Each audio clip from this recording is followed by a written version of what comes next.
Estamos en emergencia por sarampión.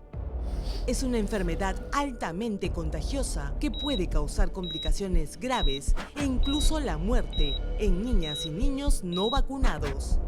Hoy los casos siguen en aumento y la mejor forma de prevenirlos es vacunándolos. Llévalos al establecimiento de salud más cercano, consulta la dosis que falta y completa sus vacunas. ¡Vacúnalos! ¡Protégelos ya!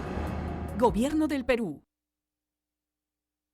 Hola, ¿cómo están amigas y amigos de Fuerte y Claro? Bienvenidos una vez más a este su espacio en el streaming de la República. Como todas las tardes de 3 a 4 los acompaño por acá Manuela Camacho, retomando la semana y pensando un poco en lo que viene sucediendo. Hoy vamos a ampliar un poco el panorama en el programa para hablar no solo de la coyuntura nacional, sino de lo que viene pasando a nivel regional. Ayer fueron las elecciones en Colombia y la tendencia parece ser muy similar a lo que estamos viendo en el Perú.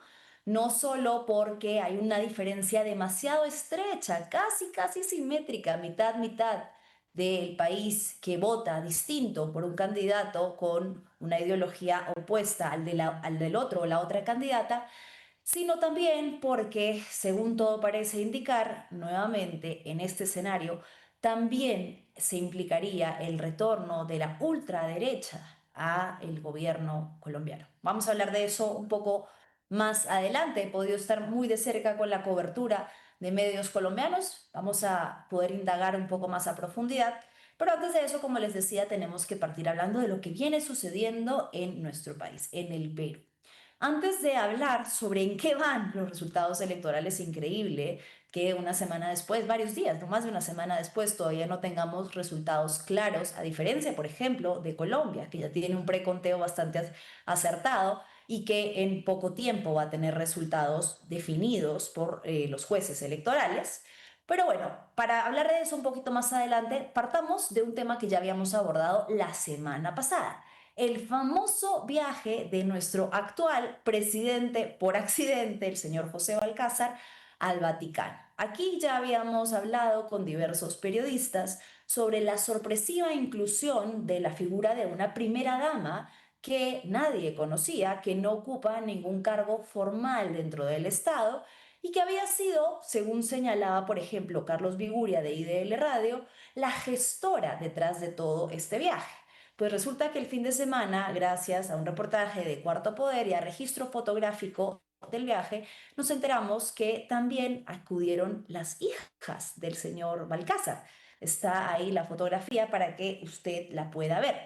En este viaje se han destinado aproximadamente, según el oficio formal del peruano, un total de $69.000. Eso es lo que nos ha costado a los peruanos, porque claro, sale de las arcas del Estado, el viaje para una delegación de más de 7 personas, ¿no? Más de 271.000 soles de recursos públicos en una visita al Papa, al Vaticano, que nos preguntamos, además de la poca transparencia que ha habido, si es que era realmente necesaria, urgente y de convocatoria trascendental ante la gravedad de los otros problemas que acarrean a la sociedad peruana, ¿no?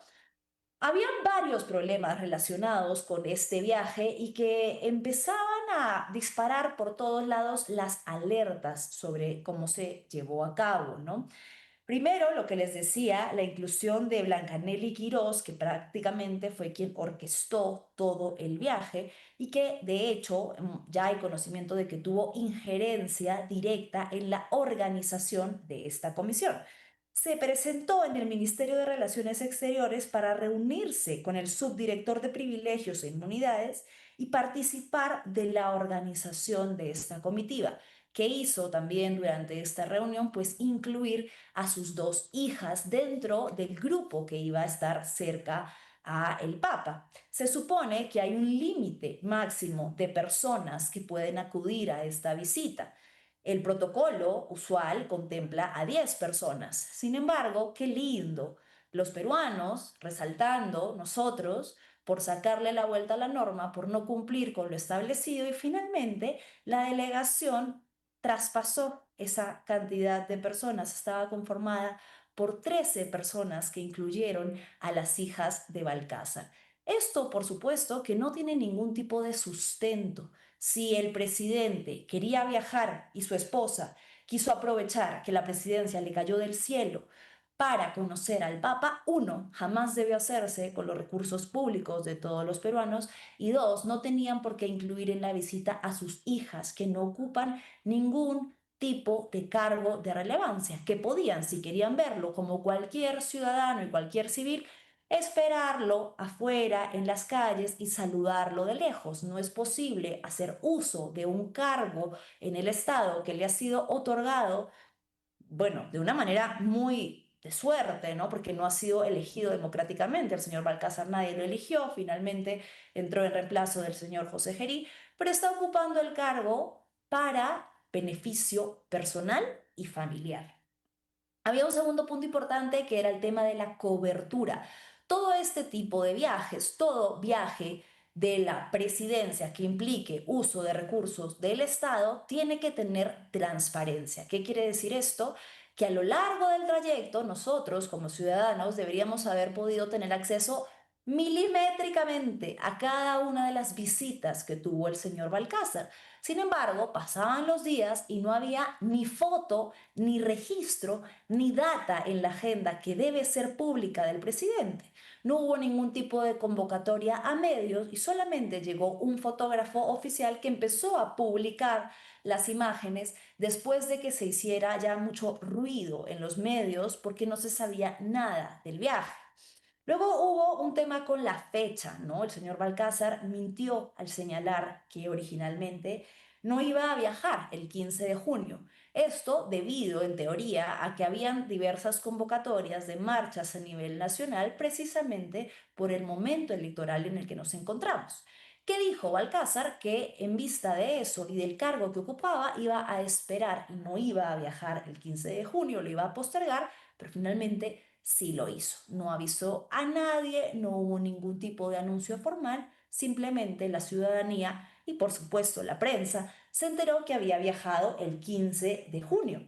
O coincidencia, y aquí otro dato relevante que pone en tela de juicio la relevancia del viaje, el 16 de junio estaba programado el inicio del juicio contra el señor Balcázar, acusado del presunto delito de apropiación ilícita. Recordemos que cuando fue decano del Colegio de Abogados de Lambayeque, diversos agremiados lo acusaron de haber pedido que las donaciones, bueno, no eran donaciones, sino el depósito que se hacía mensual a este colegio, se hiciera directamente a sus cuentas personales y por esto se le lleva un juicio. Pero, oh casualidad, decidió viajar un día antes del inicio para que su defensa pudiera alegar que necesitaban que se postergara. Efectivamente, le dieron una nueva fecha y de no acudir a esta nueva fecha que se le ha estipulado, podría ser declarado reo contumaz.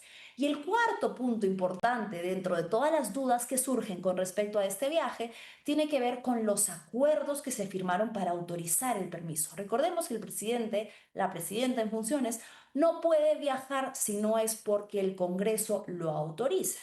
Pese a que hubo bancadas que se opusieron inicialmente como Renovación Popular a la realización del viaje, finalmente por mayoría se terminó aprobando que el señor Balcázar viaje con su comitiva al Vaticano. Pero dentro de esos puntos que se establecieron en la agenda, pues se había determinado que iba a tener una serie de reuniones importantes que de alguna manera argumentaban la necesidad del viaje.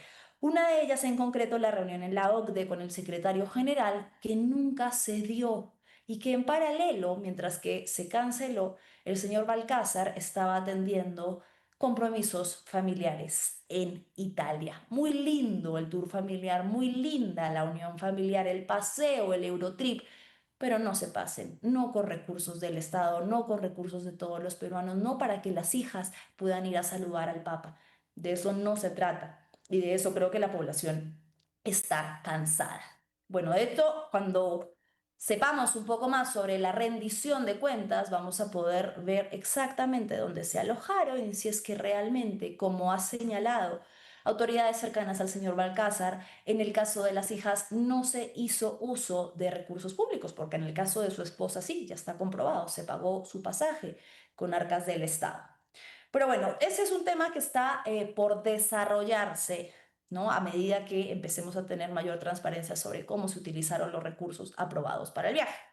Volviendo un poco ahora sí a la coyuntura electoral, recordemos que el fin de semana fue una pesadilla en el centro de Lima porque el alcalde heredado, el señor Renzo Reyardo, decidió cerrar todo el centro de Lima, diciendo que las personas que viajaban de regiones iban a destruir la capital, generando pánico y caos y pues muchas quejas, por supuesto, de todas las personas que tenemos que trabajar en el centro y de comerciantes y de personas que circulan por la zona. Pero en fin, con respecto a estas convocaciones que se habían hecho a lo largo de la semana después de conocerse los primeros conteos electorales, pues ha ocurrido un hecho particular que no podemos pasar por alto y que tiene que ver con la libertad de expresión y algo muy preocupante, el amedrentamiento a personas, personalidades políticas, periodistas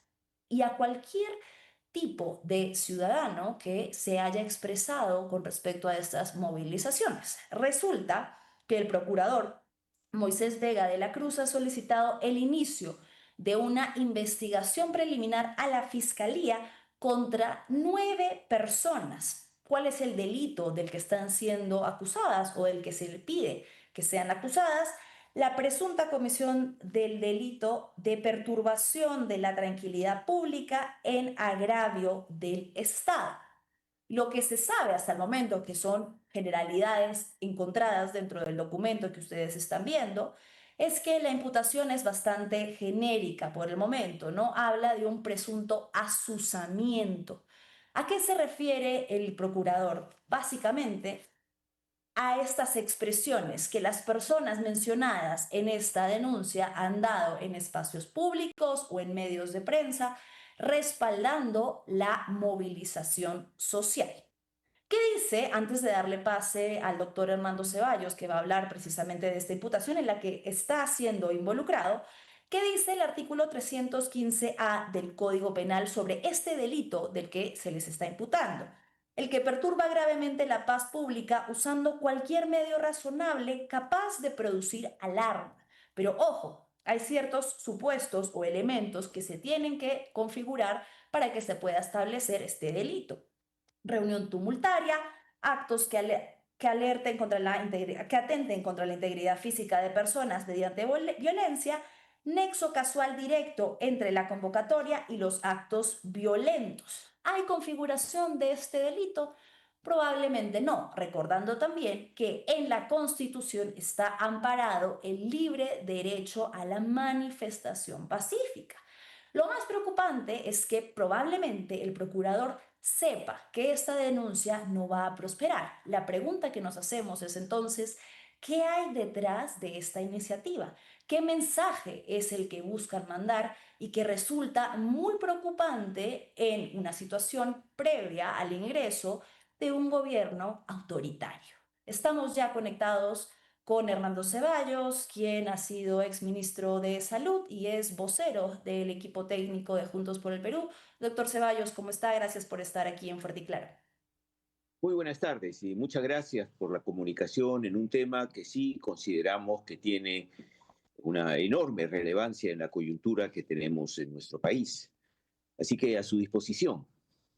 Bien, doctor Ceballos, cuéntenos un poco cómo recibió esta noticia de que está siendo incluido en una posible denuncia en la que se le acusa de ser un asusador de la perturbación del orden público. Bueno, yo diría que me sorprendió parcialmente, ¿no? En el sentido de que no esperaba que justamente se animaran a tanto, pero claro, viniendo digamos, de este periodo de transición donde está tan polarizado el país entre dos sectores y uno de ellos que nos tiene por historia ya de alguna manera acostumbrados a actitudes pues autoritarias, a no respetar los derechos sociales, los derechos humanos incluso, no debería sorprender tanto. Pero, francamente, más allá de que me parece una acusación absolutamente burda, sin sentido, es riesgoso este tipo de acciones por parte de este procurador porque nos puede marcar el camino de una actitud absolutamente autoritaria y que vulnera los derechos más elementales, que es el derecho a la expresión, el derecho a señalar una disconformidad, a disentir con las decisiones que pueden existir en el país y que pueden tomar algunas autoridades. Este es el riesgo, sobre todo, porque todo indica de que las posibilidades, por lo menos, de que tengamos un gobierno autoritario son muy concretas. Entonces, claro, con los antecedentes que tiene nuestro país, que tiene el actuar del Fujimorismo, pues nos genera por lo menos una gran preocupación y la verdad que con nuestros abogados hemos conversado para hacerle una contrademanda a la Procuraduría, ¿no? Porque la verdad nos parece que vulnera nuestros derechos constitucionales a expresarnos, a emitir una opinión y de alguna manera lo que pretende es amedrentar, atemorizar para que la gente en cualquier gobierno que llegue pues no se anime a dar una opinión diferente, a reclamar por sus derechos, por ejemplo, ¿no? Así que desde Claro. ese punto de vista, la verdad que nos preocupa, sí. Como decía, es un síntoma, por lo menos de alerta, con el pasado de gobiernos fujimoristas y teniendo la claridad a través de la propia palabra de la señora Keiko Fujimori que ha dicho, gobernaré como mi padre.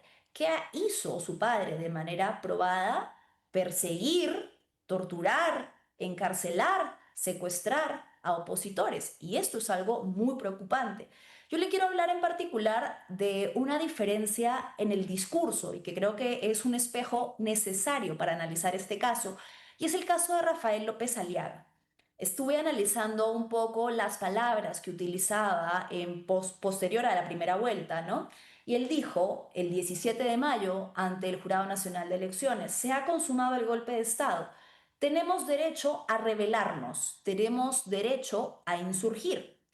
También lo hizo su entorno, por ejemplo, el general Roger Ceballos propuso que las Fuerzas Armadas asuman temporalmente el poder tras dar un golpe militar cívico para convocar a nuevas elecciones y lo hicieron también periodistas afines como el señor Diego Acuña, por ejemplo. Ninguno de estos ha sido denunciado pese a haber utilizado expresiones concretas que sí pueden configurar un llamado a la insurgencia directa, como lo ha dicho en el uso de la palabra y el lenguaje el señor López Aliaga, o a golpes de Estado a través del uso de las fuerzas militares. Que yo sepa, no se ha configurado ninguna denuncia contra estas personas.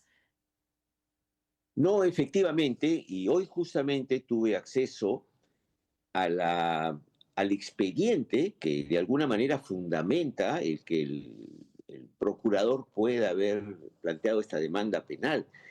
Y la Ujú. verdad, expediente, pues no hay nada. O sea, por lo menos en lo que respecta a mi persona, que sido incluido en esta demanda penal, más allá de expresiones que las puede tener cualquier ciudadano, como defender la democracia, como la necesidad de que el pueblo esté atento para defender un régimen donde pueda ser escuchado, no se hace ningún tipo de alusión directa o indirecta a un clima de violencia, a agredir a la propiedad privada o a las fuerzas del orden, de ninguna manera. De hecho, ni siquiera menciono a una fuerza política en particular. Simplemente es un llamado a la democracia. Entonces, esto sí preocupa, porque claro, entonces, ¿hacia dónde vamos? Porque como están las cosas en este país, con un ministerio público absolutamente mediatizado, que trata de censurar a los opositores a la señora Fujimori y trata de cubrir muchas de las denuncias por corrupción que existían en el ministerio público, pues no sorprendería que agarren esta demanda penal y quieran extenderla, por más absurda que sea, y que sea un mensaje a la población de que, mira, no te metas porque las personas, que son personas públicas, podemos demandarlos penalmente, mira lo que puedo hacer contigo, que no tienes, que no eres una persona tan conocida, que no tienes acceso a los medios de comunicación. Entonces, mejor es que te quedes callado, que no reclames por tus derechos, que no expreses cualquier disenso por lo que pueda pasar en el país o con los que en ese momento controlen el gobierno. Y esto entonces, que puede parecer una denuncia hasta tonta por parte del procurador cuando uno ve el expediente, como he tenido yo acceso a través de mis abogados hoy al mediodía, pues sin embargo puede generar o pretende producir en la gente temor y que no expresen sus puntos de vista. Pero esto además alcanza a periodistas que son muy conocidos. Por tanto, es un mensaje también a los medios de comunicación de lo que son capaces contra algunos sectores que tienen poder en nuestro país, justamente porque controlan muchos organismos del Estado. Entonces, Ujú. esto, desde mi punto de vista, aunque a mí no me atemoriza en absoluto que me ponga una demanda penal este sector, pero sin embargo no lo podemos dejar pasar de ninguna manera, porque Ah. efectivamente puede constituirse en un precedente para un gobierno absolutamente autoritario, porque existen antecedentes muy claros de parte del Fujimorismo del control de la mayor parte de los medios de Claro. comunicación y de haber escarmentado a personas que se opusieron al gobierno del señor Alberto Fujimori, ¿no? Sí, y creo que hay muchos errores con la formulación del procurador, en particular el generalizar, ¿no? No se puede incluir a 9 personas en el pedido de formulación de una denuncia porque si se habla de un delito, este tiene que ser individualizado. ¿Quién lo cometió? ¿Cuándo lo cometió? ¿Dónde lo cometió? ¿Según qué supuestos lo cometió? Acá básicamente lo que nos está diciendo es, yo escuché en redes sociales, yo vi o a mí me dijeron. Ojo con estas personas que están llamando a la movilización social. No sé en el caso particular de cada uno, pero tengo aquí la frase que usted expresó. Dice, hay que luchar para que se respete la decisión de la gente en las urnas, la movilización, para prevenir maniobras y declaraciones fraudulentas que no vamos a dejar pasar. No, pese a que quizás no estoy de acuerdo con el uso de la palabra fraudulentas, no identifico ningún tipo de exacerbar a la violencia, llamar a la insurgencia. ¿Es esta una de las expresiones por las que usted cree que está siendo juzgado? A mí me parece que esta demanda va mucho más allá de una palabra. Primero porque no estoy llamando de ninguna manera a la violencia, que es lo que podría de alguna manera ser censurable, ¿no? De ninguna manera. Entonces, ¿qué es lo que estoy diciendo? Que hay que defender la democracia, que la gente tiene que movilizarse, que la gente tiene que salir si es necesario a las calles a reclamar. Eso ya está prohibido, digamos, eso amerita una denuncia penal, ¿no? Si En lo uno le pregunta absoluto. a cualquier ciudadano que no esté plenamente identificado con el Fujimorismo, va a decir, bueno, aquí las autoridades electorales no han dado ninguna explicación a una serie de irregularidades y dudas que se han generado en el proceso electoral en la segunda vuelta, y eso puede llevar a la deducción de que aquí no se han manejado las cosas de manera transparente y que ha habido un sesgo en el conteo de los votos. Ujú. Opinar así hace pasible a una persona para una denuncia penal. Por supuesto, Sí. nadie va a decidir de que eso es así, ¿no? Porque estamos en un país donde queremos por lo menos evitar que se cierren las compuertas de la democracia, que están bastante cerradas, para que podamos construir una sociedad donde nos sintamos por lo menos en el aspecto formal, ¿no? Parte de una misma nación, cosa que no pasa en este momento, ¿no?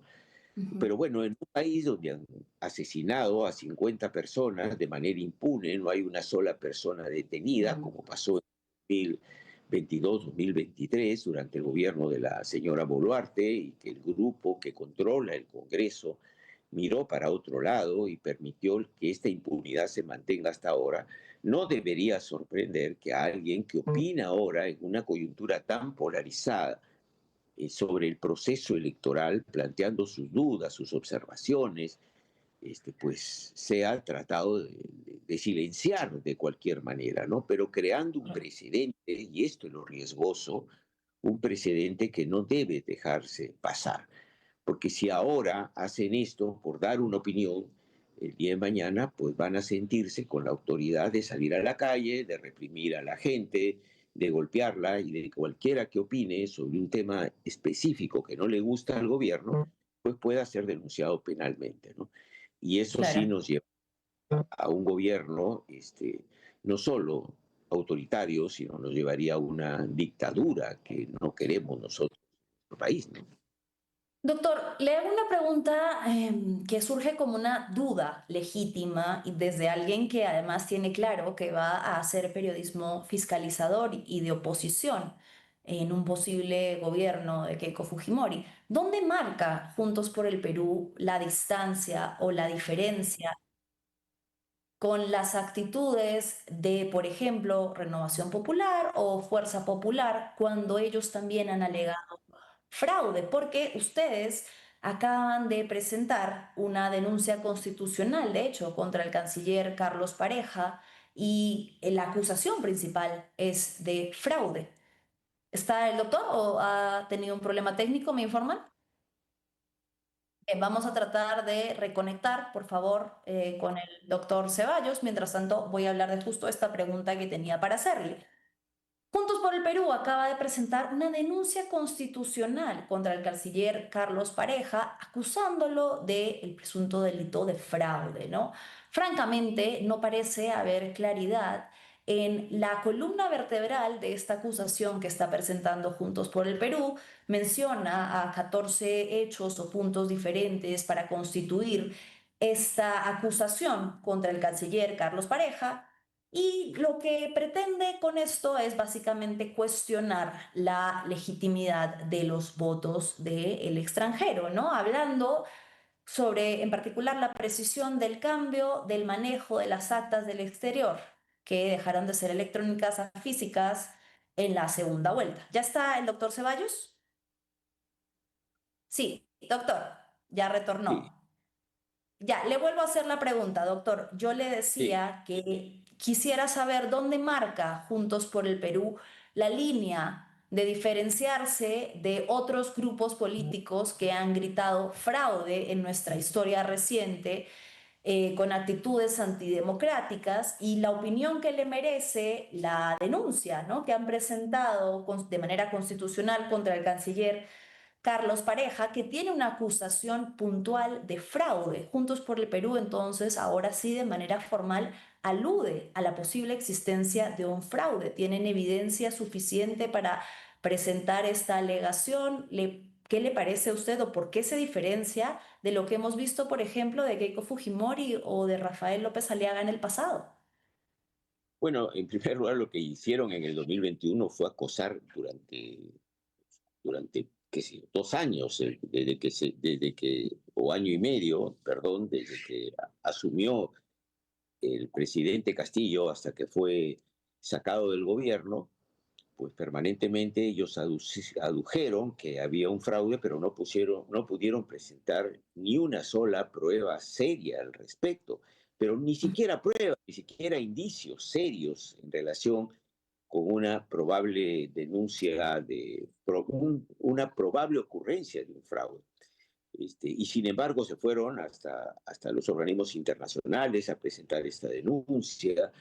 Ustedes recordarán cómo se retrasó la entrega del gobierno. Tuvimos muy poco espacio entre el tiempo que se formaliza la entrega de gobierno y el periodo de transferencia. Es totalmente distinto. Acá lo que nosotros hemos venido reclamando desde hace ya varias semanas es que necesitamos una explicación clara de por qué se modificaron las reglas electorales cuando ya habían estipuladas determinadas normas para todo el proceso electoral. ¿Qué los llevó a pocos días antes de efectivizar la segunda vuelta a modificar estos lineamientos y, por ejemplo, dejar de lado la posibilidad de digitalizar las actas que se elaboraron en los países del exterior, ¿no? En el extranjero? ¿Por qué es que se tomó esta decisión? Y se plantearon una serie de observaciones, como la presencia de personal consular en las mesas y otros temas que le pedimos al ente electoral que nos explique, no solo a nosotros, sino a la ciudadanía, porque es que se retrasaron hasta 3 días para llegar las actas a nuestro país. Recibimos una explicación satisfactoria, nos dijeron, este ha sido un pedido del Ministerio de Relaciones Exteriores. Bueno, que el Ministerio de Relaciones Exteriores, si el Ministerio de Relaciones Exteriores nos hubiera dado una respuesta satisfactoria a esto, hubiera quedado todo claro. Pero aquí no ha habido una respuesta clara, satisfactoria, de por qué es que lo que se ejecutó en la primera vuelta, que fue subir al Internet, además para asegurar ante el órgano electoral, estas son las actas, de esta manera se ha votado en tal o cual país. ¿Por qué no se hizo así? ¿Por qué esta vez no se alcanzaron, no se subieron a las nubes, no se subió al sistema digitalizado estas actas y se mantuvieron en el nivel físico para entregarlas después de 3 días? Para nosotros esto es realmente altamente sospechoso, nos genera Ujú. muchas dudas de que no hayan sido manipuladas estas actas y que el resultado no haya sido el que la ciudadanía expresó en las urnas. Además, hubieron cambios de personal del Ministerio de Relaciones Exteriores en los últimos días que nos resulta muy sospechoso. No hemos encontrado una respuesta satisfactoria. Los abogados nos han señalado, para nosotros aquí no nos siguen quedando claras las cosas, Ujú. no han querido visitar todo el proceso y por qué los cambios. Entonces, claro, este, nosotros tenemos todo el derecho a entender de que aquí hemos pasado por un proceso electoral que no ha sido transparente, que ha habido un montón de irregularidades, y a partir de ahí tenemos derecho, como cualquier ciudadano, a tener una opinión si el resultado final de este proceso electoral corresponde realmente a la voluntad de la ciudadanía o no.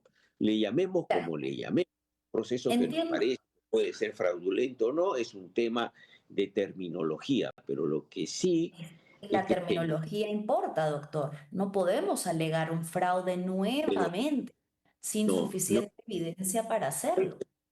nosotros no hemos venido señalando hay un fraude y hemos visto el hecho de que han cambiado las actas, pero somos ciudadanos y tenemos derecho a decir, hemos pasado un proceso electoral. Roberto Sánchez, por lo menos en el conteo oficial, estaba sacando la mayor cantidad de votos en el territorio nacional.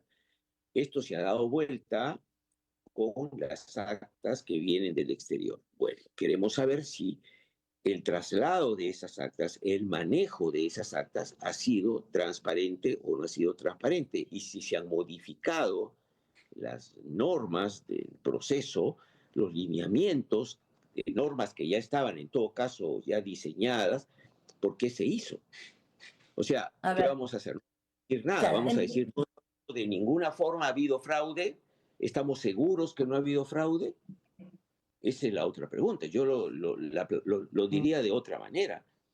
claro, Acá, a ver, entiendo el punto, pero claro, planteo un par de problemas con respecto. Primero, que la Cancillería ya respondió y va a responder lo mismo, pese a que haya interpelación o pese a que haya una denuncia constitucional. Va a señalar lo mismo que ya señaló, va a decir que esto fue algo a lo que se acordó junto a OMPE, porque en la primera vuelta el sistema de escaneo presentó demasiadas fallas técnicas y que se decidió que en aras de la transparencia las actas tenían que ser transportadas físicamente. Y el segundo problema es que la legislatura de este periodo ya va a terminar. Esto probablemente no se va a ver ahorita si es que procede la denuncia constitucional. Entonces, también puede percibirse como en qué momento Juntos por el Perú admite el resultado electoral. Imagino que esto va a tener que ser cuando se cercioren de que se cierren todos los procesos de los jurados electorales especiales, porque también la oposición necesita ya que se empiece a articular una respuesta desde dónde se va a resistir, desde dónde se va a configurar la resistencia democrática, la cohesión, ya mirando hacia lo que viene. no, es que acá hay dos cosas. Primero, no es que acá no va a haber una resistencia democrática, entre comillas, no es que nosotros vamos a decir, ¿sabes qué? Nosotros no vamos a aceptar absolutamente nada, vamos a patear el tablero. Eso no está planteado, pero a nosotros no nos pueden obligar a decir, ¿sabes qué? Cierren este capítulo, ya no digan nada, acepten las cosas como están. ¿Por qué? Porque ya termina la legislatura, porque hay temas, digamos, de forma, temas operativos. Entonces ustedes tienen que dejar de decir de que no están de acuerdo, acepten el resultado y ya está.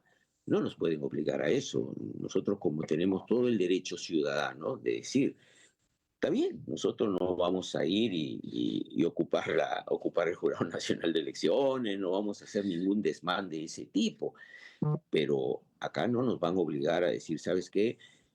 Ya pasó, cerramos el capítulo, vamos a aceptar que la señora Keiko Fujimori es la presidenta de manera transparente. No, pues no lo pensamos así, tenemos dudas, no nos satisfacen la respuesta del, del Ministerio de Relaciones Exteriores. Y bueno, y entonces esto no quiere decir que estamos llamando ni a la violencia, ni quiere decir de que estamos obstruyendo los procesos democráticos. Nadie nos puede impedir que tengamos una opinión que además sí está sustentada en temas concretos. Porque a mí no me puede decir el 14, Ministerio de... 14 diversos. ¿Cómo? Le señalo que en la denuncia aparecen 14 escenarios diversos que parecen ser un poco confusos. Percibo como que no hubiese una estrategia puntual articulada para señalar algo tan grave como es señalar un fraude a través de este tipo de denuncia. Sí. Yo no he seguido en los últimos 2 días la elaboración del documento en concreto, porque estoy en este momento en mi región, ¿no? Ujú. Son laborales.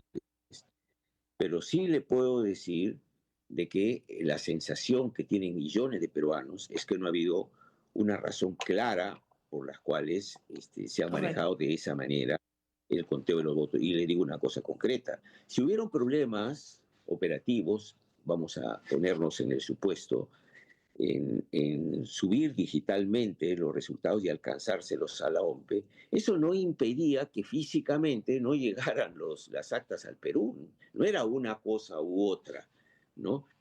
Pero ¿por qué es que se tardaron? Un avión de Buenos Aires a Lima tarda 4 horas y media. Sí, Cualquier vuelo a Estados Unidos acá no tarda 2 días. Entonces, nos llama la atención que nos expliquen por qué razón, y ya lo hemos dicho, el conjunto de observaciones que hemos hecho no hemos encontrado una respuesta satisfactoria por parte de los organismos electorales. Esto es, correcto. entonces, a partir de allí, cualquiera puede tener una fundamentación o no, puede decir, está bien, pero tú me tienes que asegurar que no ha habido fraude a pesar de esas irregularidades. Y yo le pregunto a usted, ¿usted me puede asegurar que no ha habido fraude? Yo considero que no hay elementos suficientes para argumentar un fraude. ¿Usted podría afirmar que no ha habido fraude? Estoy de acuerdo Digamos, con usted que merita una investigación, pero ¿qué? también creo que Una- no debemos ser ligeros con el uso de esa palabra. no, es que lo ligero es decir, acepten ya los resultados, porque el Jurado Nacional de Elecciones ya dijo, estas son mis explicaciones y tienen que satisfacerles a todos, o nos podemos quedar con la opinión de que este proceso no ha sido lo transparente que merece un proceso electoral en nuestro país y Electoral. mucho Sí, bueno, por lo estrecho que ha sido el resultado. Eso no quiere decir de que queremos obstruir la democracia, pero no nos van a obligar a decir sí, aquí el proceso ha sido transparente. ¿Por qué? Porque viene otra legislatura. Está bien que venga la legislatura o no venga la legislatura, pero a mí no me satisfacen las explicaciones ni del jurado electoral, ni de los organismos electorales, ni del Ministerio de Relaciones Exteriores. ujú, Esta es esto es lo que yo puedo expresar, y ahí se lo digo a título claro, personal, entiendo. ciudadano. No me cabe en la cabeza a mí de que resulta que se le ocurre, además que la OMPE no ha dicho que ha sido en común acuerdo con Relaciones Exteriores, ha dicho de que ha sido un pedido de Relaciones Exteriores, si mal no he leído, ¿no? Por lo cual se tomó la decisión de no hacer el conteo, a pesar que se había decidido y ya se había realizado el conteo digital en la primera vuelta. O sea, no me queda Correcto. claro por qué no se hizo segunda vuelta y De la por qué se nueva. retrasaron las actas y otras observaciones que han hecho los abogados. Ahora, si la tipificación es decir, yo aseguro que ha habido fraude, yo no puedo asegurar que ha habido fraude, pero sí puedo decir que me generan grandes dudas cómo se ha llevado adelante este proceso electoral. Ahora, Bien, si doctor. ese es el punto en ese sentido, ¿no? Correcto, doctor. Tengo que ir cerrando. Le hago la pregunta. Concluyo entonces que van a agotar todas las instancias posibles, legítimas y legales que tienen como agrupación política para asegurarse de que se ha tratado de una elección limpia y sin irregularidades. Eso es lo que concluyo que usted me está Sí, trasladando. claro, claro. Ahora mi Parece que es, pregunta es, sí. nuevamente vuelvo hacia la necesidad que tenemos de organizar la oposición. ¿Desde dónde se va a ejecutar una vez que esto quede saneado? O por más de que se continúe en paralelo procesos de investigación, porque ¿qué pasa si siguen investigando, pero llega el 28 de julio y tienen que proclamar a alguien? ¿Desde dónde organizamos la ira, la tristeza, la desesperanza, la oposición? ¿Desde dónde? ¿Qué va a pasar? ¿Qué vamos a hacer? No solo se trata de oposición y oficialismo, se trata que nosotros tenemos una forma de ver el país y las necesidades prioritarias, fundamentales. En eso hemos coincidido con un sector importante de la ciudadanía, de organizaciones sociales y de partidos políticos. Y entonces, en esa línea que tenemos que ir profundizando para ir definiendo cuáles son los ejes más importantes en los cuales los sectores democráticos tenemos que ponernos de acuerdo para defenderlo, para promoverlo en los distintos escenarios nacionales, es donde vamos a empujar con todo. O sea, nosotros aspiramos a ir construyendo un frente democrático que ya empezó a construirse en toda esta segunda vuelta, donde aspiramos a que efectivamente se vaya buscando un país donde se respete el derecho a opinión. Por eso es tan riesgoso que aparezca esta De denuncia acuerdo. penal, que opine. Vamos a luchar por un país con más equidad, vamos a luchar con un país donde haya mayor participación social, etcétera. Hay una serie de puntos con los cuales coincidimos con los partidos que decidimos respaldar la decisión de Juntos por el Perú, de Roberto Sánchez a la presidencia. Esto tiene que profundizarse en todo lo que tiene que ver con la agenda legislativa que se va a ver en el Congreso, pero además con una agenda de la ciudadanía. Esperemos que la respuesta por parte de, en este caso, si finalmente ya asume el fujimorismo, esperemos que haya la flexibilidad para poder escuchar los reclamos sociales y no sea la línea más dura que ellos han mostrado hasta ahora la que trate de imponer en todo momento a la opinión ciudadana, ¿no? Que se escuche a la gente, que no se siga, digamos, copando los principales organismos del Estado. Las En fin, instituciones. De acuerdo. dudamos mucho que esto sea así por el pasado del fujimorismo, por las figuras que aparecen, entre comillas, figuras al lado de la señora Keiko Fujimori, pero nosotros vamos a tratar de organizar a la gente para una oposición democrática, por supuesto pacífica, para que no les quede duda a los que hablan de que nosotros promovemos la violencia, que no tiene nada que ver. Y bueno, y también que los procesos en este país se lleven adelante de manera democrática, más allá incluso de los formalismos, porque nosotros hemos Correcto. diseñado, el Congreso ha diseñado una serie de formas para la elección de los representantes ante los organismos, como puede ser el Tribunal Constitucional, la Junta Nacional de Justicia, donde la participación ciudadana prácticamente no existe. Acá tenemos una abstracción de la realidad y decimos, la democracia es votar cada 5 años y el resto siéntate a mirar, porque ya elegiste y ahora No, no. soportas.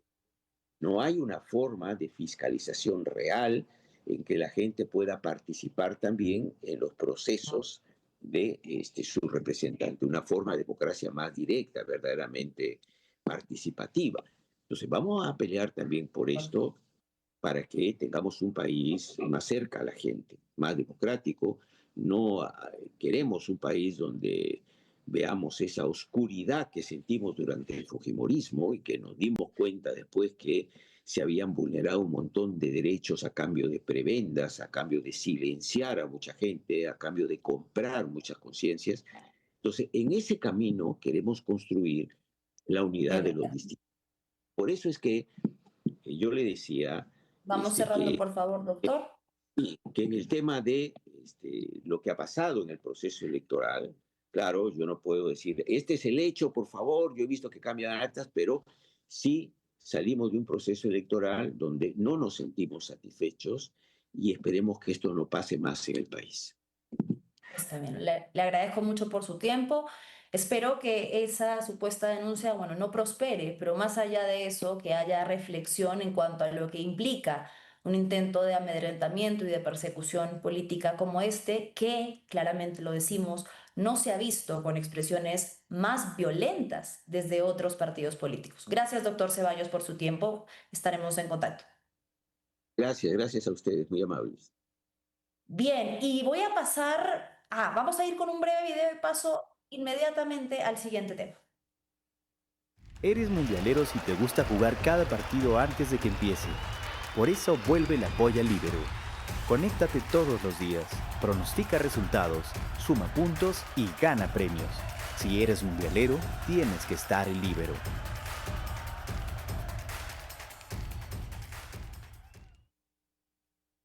Bien, y ahora sí vamos a pasar a hacer un análisis de lo que ha sucedido en Colombia. Lo que parece ser, según el preconteo, que es un sistema distinto al que tenemos en Perú, el triunfo de Abelardo de la Espriella, que era el candidato de la extrema derecha y que se enfrentaba a Iván Cepeda, del Pacto Histórico, el candidato del actual presidente, el señor Gustavo Petro, ¿no? Hay muchos factores en comparación que son importantes de traer a la mesa. Yo mencionaba, por ejemplo, y que creo que es digno de análisis, que justamente en minutos lo vamos a tener cuando el switcher me avise que está listo nuestro invitado, el margen tan estrecho que han terminado ambos países, ¿no? En Perú la diferencia llega a ser de 40.000 votos actualmente, y eso que todavía no tenemos la finalización del conteo oficial de OMPE, porque faltan las actas y los jurados impugnados, que representa un margen del 0.22%, y en Colombia la diferencia de candidatos ha sido de la Espriella con 49.6% sobre Cepeda con 48.7%. Un escenario muy similar de un país dividido casi a la mitad con un margen de 250.000 votos, diferencia de 0.96%. Ya está con nosotros Ramiro Escobar, quien es periodista y analista internacional, profesor de la Pontificia Universidad Católica del Perú. Ramiro, ¿cómo estás? Muy buenas tardes. Gracias por estar aquí en Fuerte y Claro. Hola Manuela, qué gusto verte y escucharte. Gracias por la invitación. Mi profesor, por cierto, también, debo decir. Ramiro, Claro que bueno, sí, gran alumno. analicemos un poco este triunfo del outsider de la Espriella con un discurso autoritario de reivindicación de Fuerzas Armadas, de minimización de derechos humanos, que quizás se plantea como un triunfo sobre el continuismo de Gustavo Petro en el gobierno colombiano. ¿Cuáles son tus primeras impresiones? Creo que la onda expansiva de la derecha y la ultraderecha incluso está creciendo en el mundo y ya se está asentando en América Latina, ¿no? Ya tuvimos el triunfo de Kast en Chile, ahora viene el Espriella en Colombia.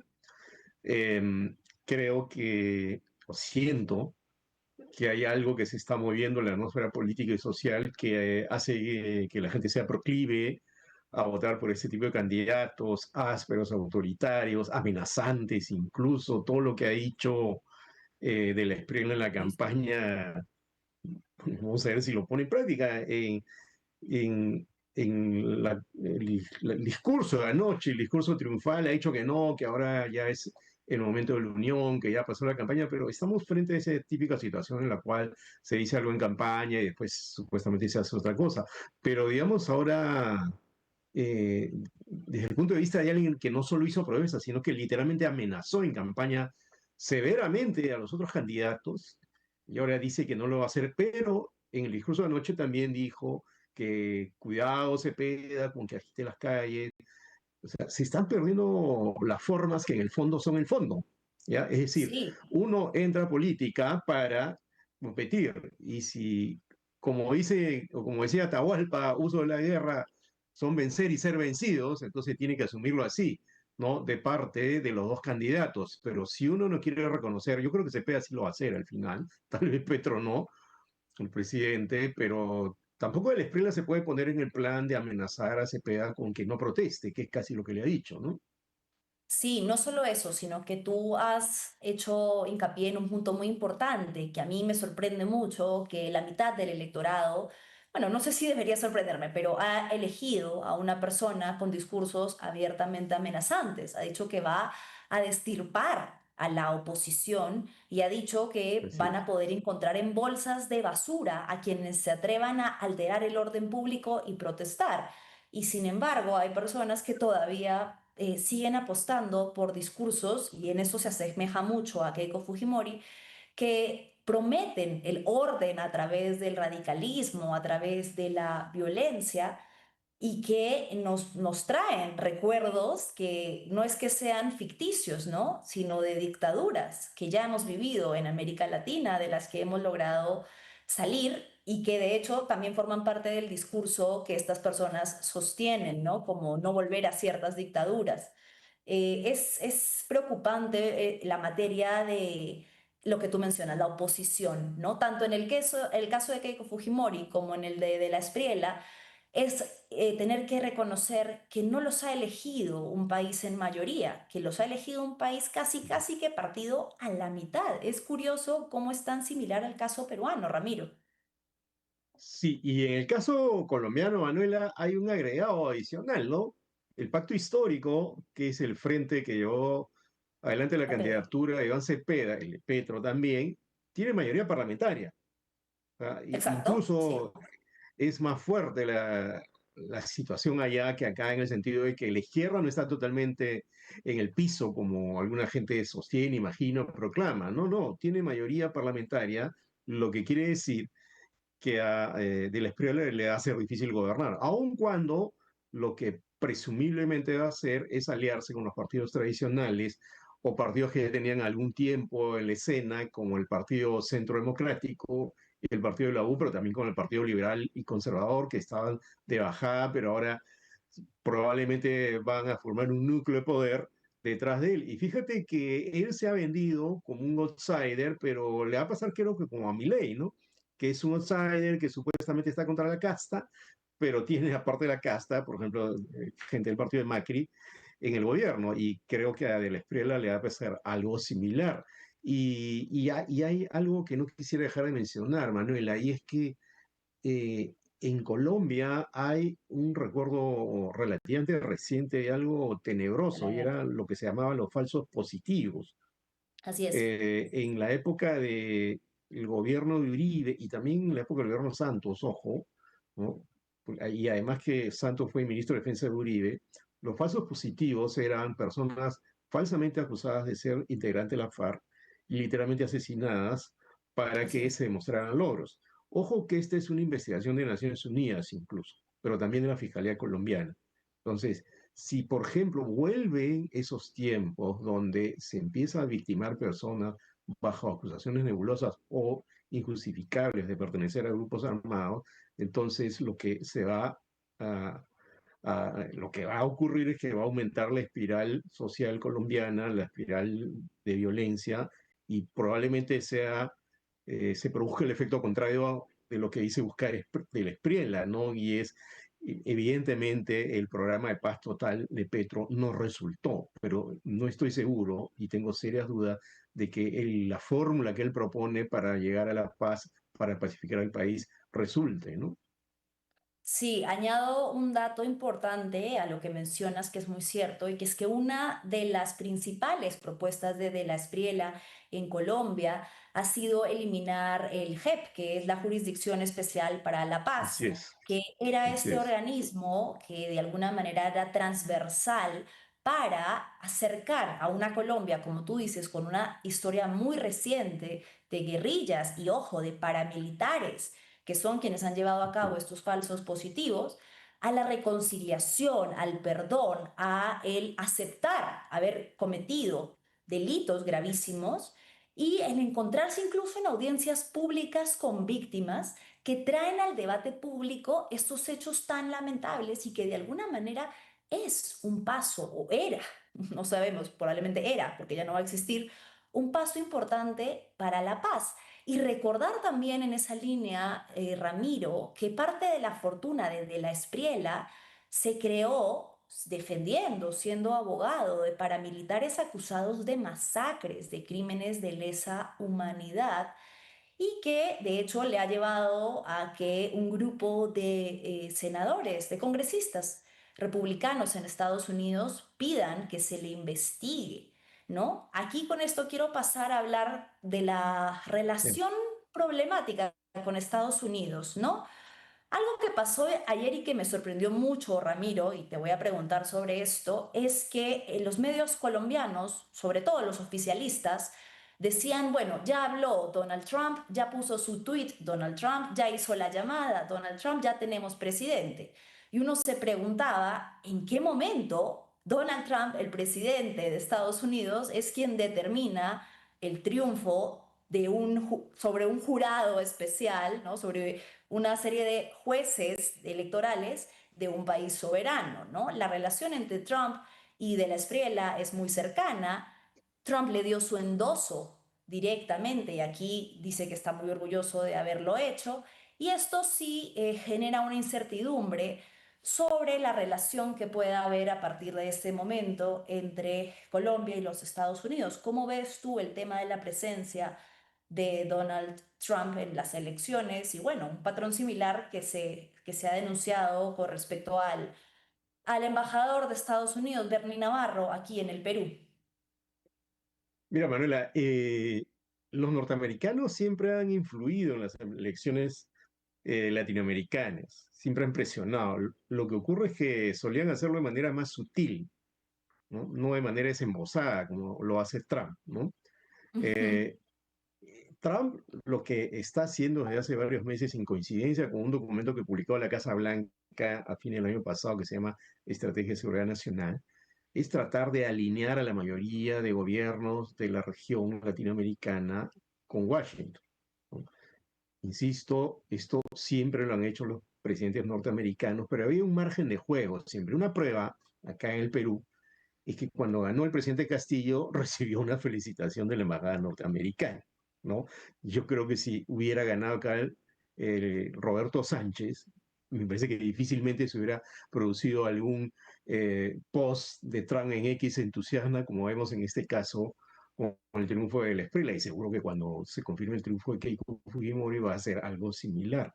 Entonces, acá hay que plantearse algo que es bastante serio, ¿no? O sea, los países de América Latina hace tiempo que dejaron de ser colonias, hace tiempo que En la dejaron de ser teoría. repúblicas bananeras, ¿no? Entonces, es cierto que la influencia existe, la presión existe, siempre va a existir, por algo Estados Unidos es un país poderoso, pero yo creo que la actuación del embajador Navarro es excesiva, ¿no?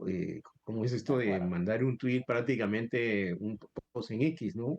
Amenazando con que si no compramos los aviones F-16, ¿no? Se van a poner en marcha todas las medidas para prácticamente de presión, ¿no? Sí, claro. Casi era una literal amenaza.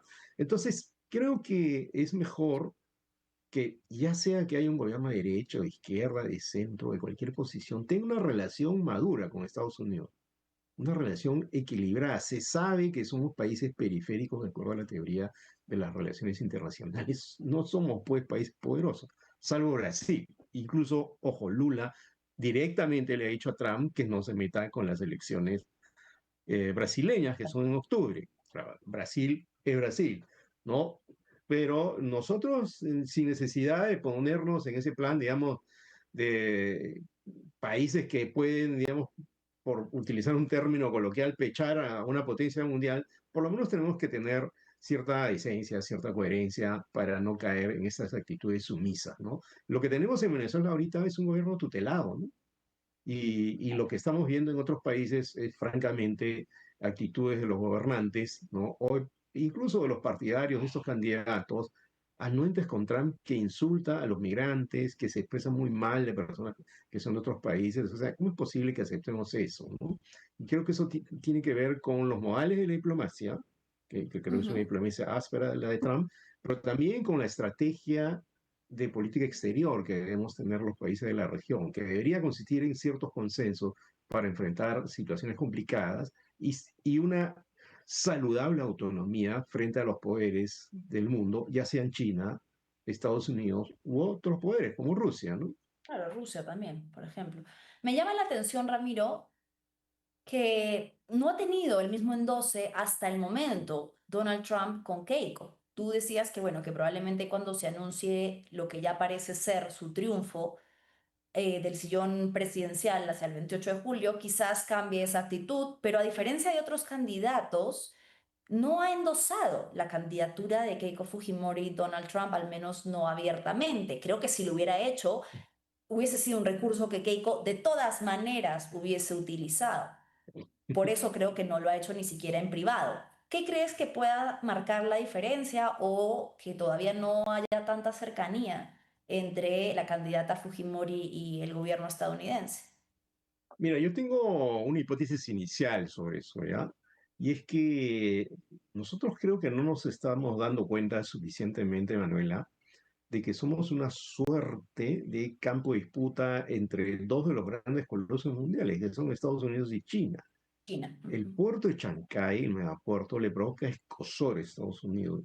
Recordarás Totalmente. esa pelea casi rounds en X entre el embajador Navarro, el embajador norteamericano acá y Y el el embajador de embajador China. chino en Colombia.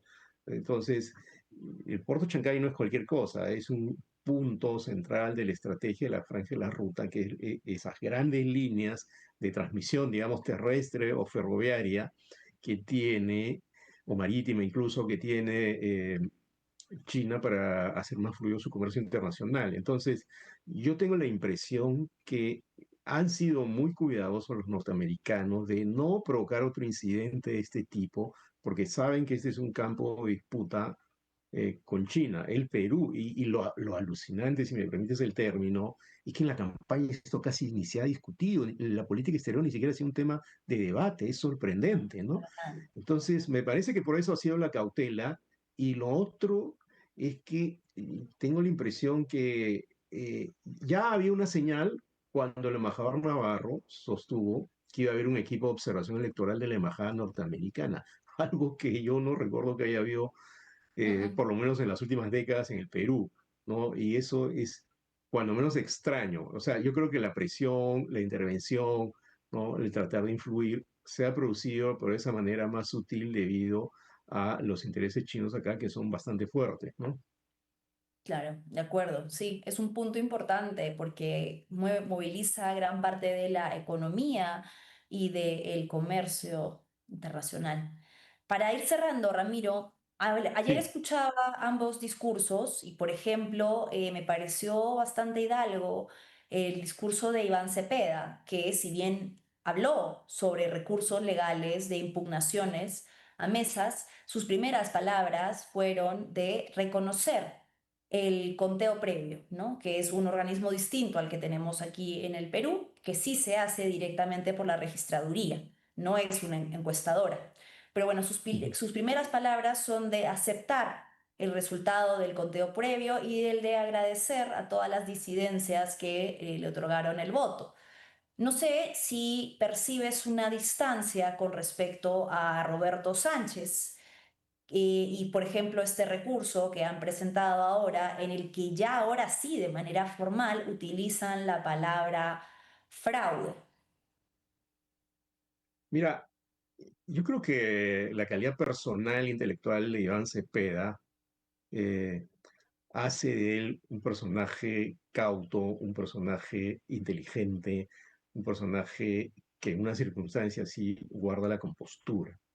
Él ha dicho que acepta los resultados del conteo rápido, del conteo preliminar, que es algo que hace el Estado en Colombia, como bien señalas, ¿no? Ujú. Que sostiene que no son vinculantes y que va a haber impugnaciones, pero yo no le veo a él ánimo de patear el tablero, de agitar la calle inútilmente, pero sí le veo ánimo de resistir un posible gobierno de Abelardo Esprella. Y ojo que a veces la gente olvida que la vida de Iván Cepeda es una vida de muchos sufrimientos y resistencia.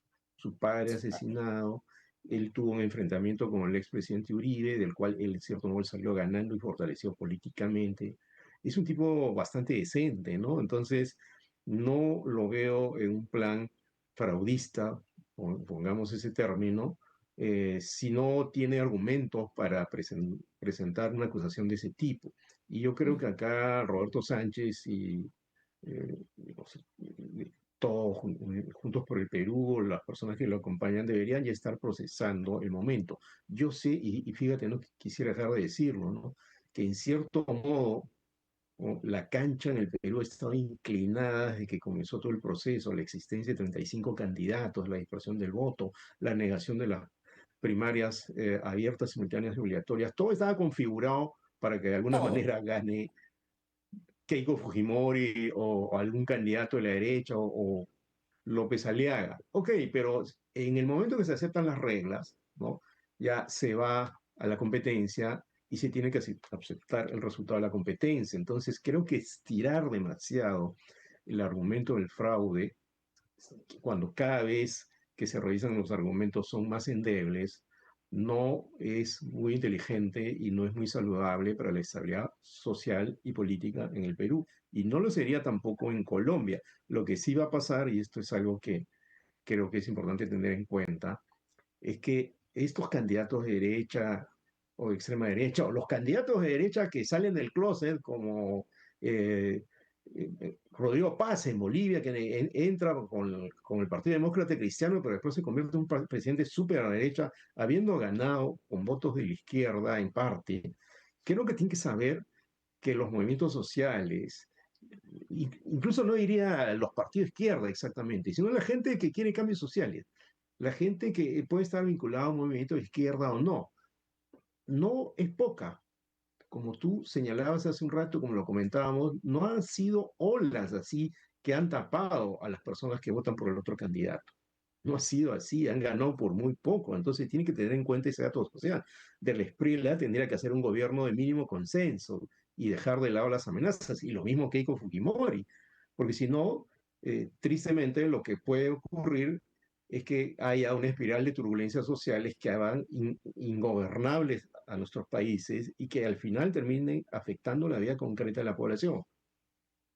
Sí, de acuerdo con eso, Ramiro. Esperemos entonces ver cuál es el discurso final que tienen cada uno de los respectivos candidatos una vez que ya el conteo sea oficial en ambos países. Te agradezco muchísimo por tu tiempo y espero Gracias que a se ti. repita la oportunidad.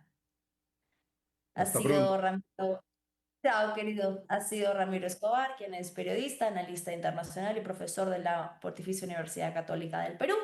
Y bueno, pasados de tiempo, entonces con eso cerramos y nos reencontramos mañana aquí a la misma hora, en el mismo canal. Gracias por acompañarnos. No se olviden de darle like, compartir y suscribirse. Nos encontramos mañana. Un beso y que tengan una linda tarde. Chao. Que nadie pare. Sí, la voz no se apaga, se escucha fuerte.